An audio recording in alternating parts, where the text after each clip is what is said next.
a él con eso le basta desde la primera audiencia para decidir. Entonces ahí como que el abogado del imputado pues debe tener también la sagacidad, ¿no? Para decir, nos conviene de una vez ahorita. Yo los videos que he visto, la mayoría de las veces los dan en libertad porque el MP realmente no logra demostrar una prueba fehaciente del delito que le imputa al acusado. Bien, jóvenes, bien. Primero, y en esta orden de ideas. Primera, es correcto lo que dicen. Para eso es precisamente el plazo concedido de las 72 horas o hasta la duplicidad del término, hasta 144 horas, en ese proceso de formulación de imputación a vinculación a proceso. Para eso se le concede el término a la defensa precisamente, para que puedan recabar elementos probatorios, convicciones que pueda generar en el juez eso, y que en la audiencia de vinculación a proceso pudiera decretarse el auto de no vinculación a proceso. Entonces, para eso es precisamente ese término, para contar con elementos de convicción, con elementos probatorios, para una correcta defensa. Ahora, lo que Pedro comenta también es muy importante, y sí, efectivamente, ahí ya vendrá la sapiencia del abogado defensor, de la defensa, sus conocimientos y obviamente pues el razonamiento jurídico que tenga y cómo se encuentre ese proceso. Por ejemplo, si mi cliente yo sé que es inocente y le están acusando, por ejemplo, el delito de violación y mi cliente en realidad es inocente y yo sé que podemos llegar a obtener pruebas contundentes que podamos crear la convicción en el juez de que mi cliente en el supuesto día, hora, lugar de la supuesta violación en realidad no estaba ahí. Es un ejemplo, y pudiera demostrar que la persona incluso estaba en Japón de viaje, por poner un ejemplo. Oye, por supuesto que voy a pedir ese derecho de ese término de las 72 o 144 horas, la duplicidad del término, para llegarle al juez esos elementos probatorios. Ahora, si yo como abogado consta en la carpeta de investigación, más aún mi cliente llegó a dar alguna declaración que a lo mejor no debía, pero llegó a dar alguna declaración, llegó de cierta manera a darse por confeso, y dependiendo del desarrollo de lo que haya en la etapa de investigación inicial, si yo como abogado con mi experiencia determino que y además fue detenido en flagrancia, lesionó a una persona, atropelló, mató y la encontraron detenida en flagrancia, pues también yo como abogado, ¿para qué pido duplicidad de término más tiempo, ¿no? Entonces, todo va en virtud de cómo se está desarrollando el proceso, la estrategia del abogado, la teoría del caso del abogado, para saber cómo va a defender a su cliente. Pero para eso es precisamente ese plazo, para que puedas llegar medios de convicción. Bien, una vez concluido ese término, jóvenes, una vez que concluyó ese término, se llega precisamente a la etapa de la audiencia de vinculación a proceso.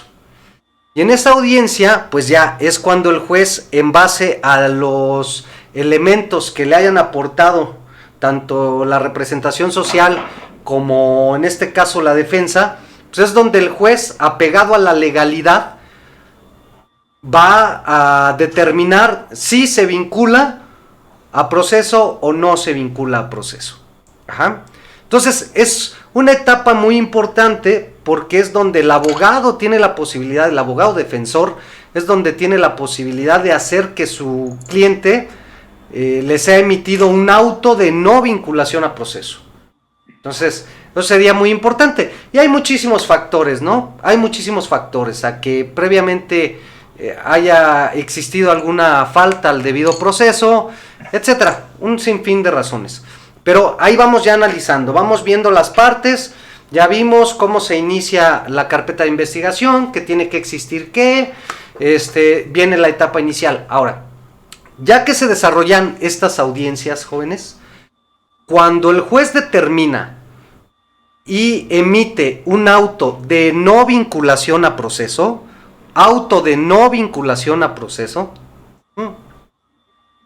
en ese momento concluye ese proceso, porque no hubo vinculación a proceso. No quiere decir que no pueda volverse a formular imputación, ¿sí? Pero si no se vinculó a proceso, es porque posiblemente el Ministerio Público no cumplió con todos los requisitos que la ley exige y establece para crear esa convicción en el juez para poder vincular a proceso. Entonces, si posteriormente el Ministerio Público subsana todos esos detalles y cree sí tener elementos para que la persona sea vinculada a proceso, bueno, pues vuelve a formular imputación, vuelve a solicitar la vinculación a proceso y ya posiblemente esta persona pudiera ser vinculada a proceso.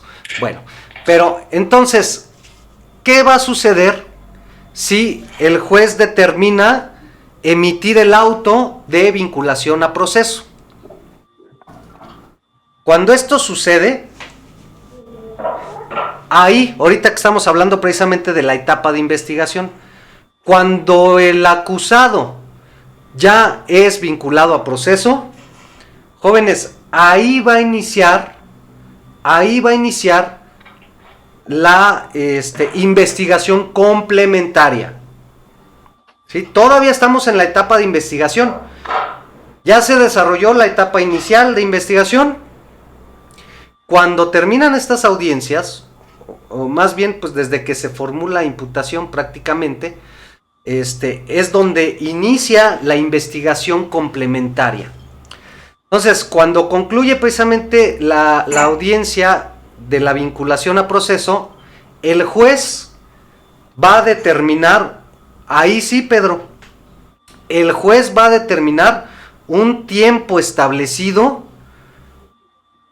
para el término, el tiempo de duración que va a llevar que se va a llevar a cabo en esa etapa de investigación complementaria. Y es donde el juez les va a decir a las partes: Ministerio Público, defensa, concedo un término de 90 días, 2 meses o 3 meses, dependiendo según sea el hecho delictivo, para la investigación complementaria. ¿En qué consiste esa investigación complementaria? Se da mucho, es fundamental, por ejemplo, para delitos graves, en donde, como un ejemplo, de manera oficiosa procede la prisión preventiva, y aunque no fuera esa medida, es el término que se le da a las partes para que ahora sí, jóvenes, ahora sí, de manera contundente, de manera fehaciente, el Ministerio Público aporte elementos probatorios al juez que ahora sí indiquen que la persona, ya no presumiblemente, o que hubiera aún presunción de, no, ya no, tiene que demostrar contundentemente, con pruebas fidedignas, de que la persona cometió el hecho delictivo. Eso por la parte del Ministerio Público. Con respecto a la defensa, pues obviamente lo contrario. Esa investigación complementaria a la defensa le va a servir para allegarle al juez medios de convicción para demostrar contundentemente, fehacientemente, que su cliente o su representado no tuvo participación en el hecho delictivo o no cometió el hecho delictivo. Ahora bien, no menos importante decirlo, porque también es muy importante. De acuerdo al desarrollo de la investigación que haya precisamente en la carpeta de investigación, la defensa podrá plantear su estrategia para el desarrollo de su defensa. En una de esas, como sucede muy comúnmente, yo me atrevo a decirles, yo he ganado, jóvenes, asuntos muy importantes. Aquí donde vivimos, yo he tenido relación al menos con 3 o 4 de los casos más graves y que se han hecho públicos en Zitácuaro. Y he ganado esos asuntos porque mi estrategia fue guardar silencio. Es decir, miren, cuando el Ministerio Público está acusando, la carga de la prueba es del Ministerio Público. El Ministerio Público tiene que, sí o sí, demostrar fehacientemente, contundentemente, que la persona llevó a cabo esa conducta típica, antijurídica y que debe ser punible. Y lo tiene que demostrar fehacientemente. Muchas veces la estrategia de los abogados, y hay que decirlo, con la experiencia y conocimientos, no a lo absurdo, sí consideramos que en realidad todo lo que el Ministerio Público tiene de investigación en la carpeta de investigación es pura paja jurídica, y desde nuestro enfoque y nuestra perspectiva jurídica decimos, pues dice el Ministerio Público tener 1000 pruebas, pero la verdad de esas 1000 pruebas, ninguna es contundente. Dice que tiene una entrevista que vio a mi cliente violando, pero en la entrevista, pues el cuate no dice bien que sea mi cliente, ni da las características físicas de mi cliente. Dice que vio a una persona, pero no. Entonces, empiezas a analizar en realidad las pruebas del Ministerio Público y tú puedes llegar a la determinación y decir, el Ministerio Público dice tener 1000 pruebas, pero ninguna es contundente. ¿Para qué me meto yo en enrollos? Él tiene la carga de la prueba, él tiene la obligación de demostrar, él tiene la obligación de comprobar contundentemente, y a mi criterio jurídico no lo va a lograr, no lo va a hacer. Y cuanto y más pasa más cuando le cuadran a las personas delitos, porque se equivocan muchísimo, como no tienen idea. Están llenos de 1,000,000 de contradicciones. Entonces, ahí es donde viene precisamente esa sagacidad del abogado en el desarrollo de su defensa. Y es entonces donde puede recurrir a esas estrategias de mejor, me quedo callado, no aporto nada, simplemente dejo que el Ministerio Público solito se asfixie. Puede ser una estrategia. Pero, para que nos quede bien claro, la etapa de investigación complementaria, pues es para eso.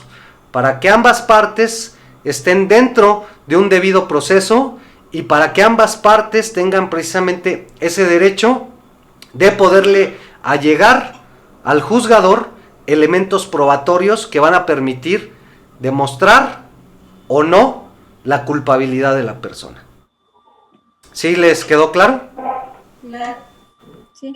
¿Alguna duda? ¿Ha visto esta contienda pues del Salgado más Hediondo?